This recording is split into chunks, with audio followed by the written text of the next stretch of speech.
It says, I made man in the image of myself. I repeat this many times, but not many times many people understand what I'm talking about. He says, I made man in the image of myself.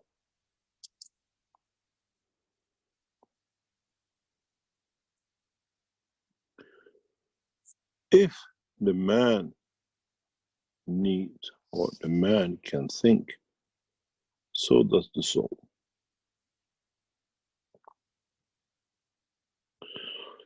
The man has to learn to understand this thinking and not this thinking. If the man becomes a passenger of space, because this so many ways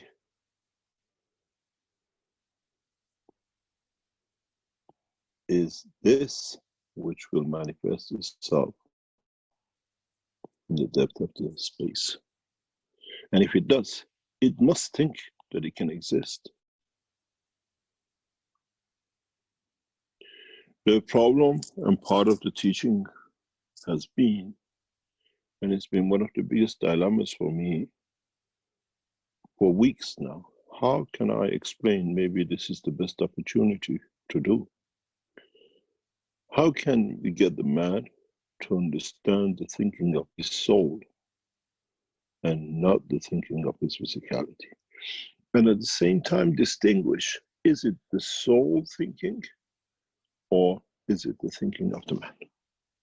Because this soul, as you are, is already thinking and communicating with other souls what your physicality is thinking and communicating with physical life.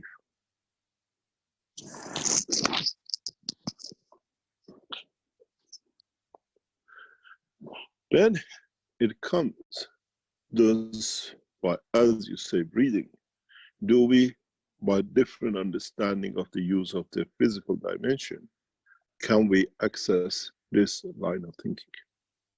Because when you access this line of thinking, you become the light. You work this side of the thinking, you stay the physical man.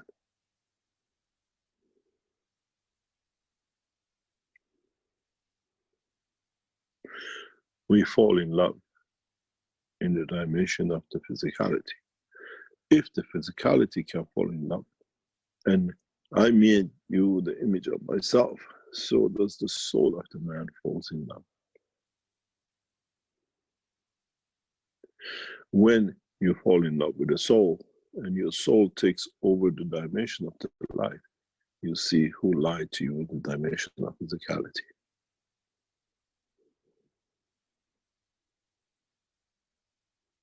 And this is where I live. But my silence is my virtue.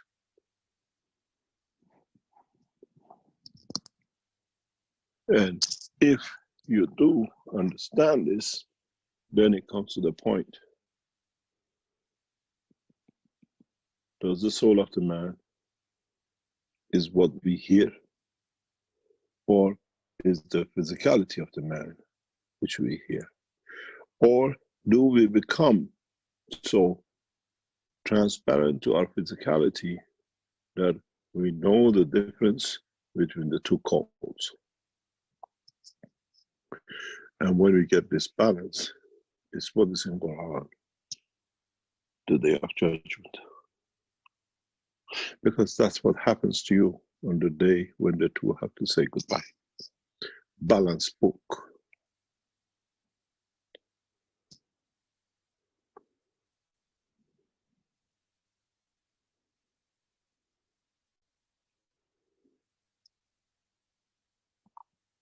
This is what a lot of knowledge seekers have got to go through the transition. And with this new enhancement system coming in, you'll face it. You have no choice, unfortunately. Then, do I think in the level of my soul, or do I think in the level of my physicality? Because I made man in the image of myself. If man can think, so is one of my own attributes in the dimension of the soul. And then, if I think in the level of the soul, which has no physical dimension, isn't it supposed to be the dimension of the Creator?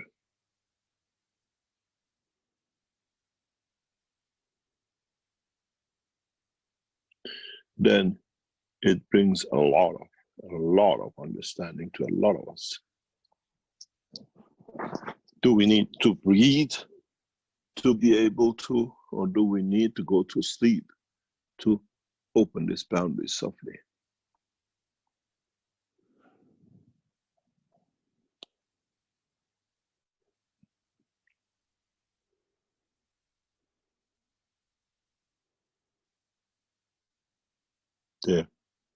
The man has to understand this.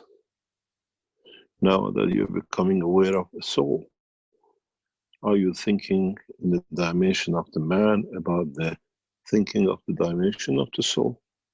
Or are you thinking the dimension of the solar strength that affects the dimension of physicality? Then if you achieve that point, you can convert yourself to anything in the dimension of the universe. Anything.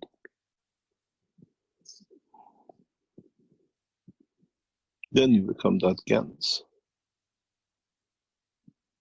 You remember, we get a Gans and we get gold, silver, or whatever. So now this Gans is the soul of the in one dimension and strength you want to manifest yourself? Or is it the one you love, loves diamonds, and you can create it in the dimension of the diamond to see the beauty by the soul of it, that understands, appreciates non-existence of physicality in the dimension of physical observation, but seeing it as it exists. I call this one the magic of the soul. I can give you whatever is your imagination in the dimension of your physicality that elevates your soul to understand the power of my soul and what I can give you as a piece of satisfaction. Because your soul is important. I love that soul. I respect that soul.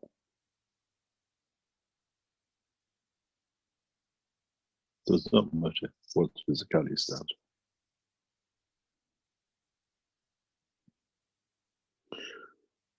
When I stand and I say, you'd like to see a shooting star, I do that for the love I have for the soul. And with that, satisfy to the eye of the man, to the dimension of physicality. It comes from my love for the love of that soul and nothing else. Because dimension of satisfaction, dimension of physicality is to satisfy the soul. Then you can see as many shooting stars as you like. In so many ways, a shooting star is a confirmation of existence, a light of the Creator. That's what the soul sees. That's what the Christ saw, and that's what Moses saw, and that's what Muhammad saw.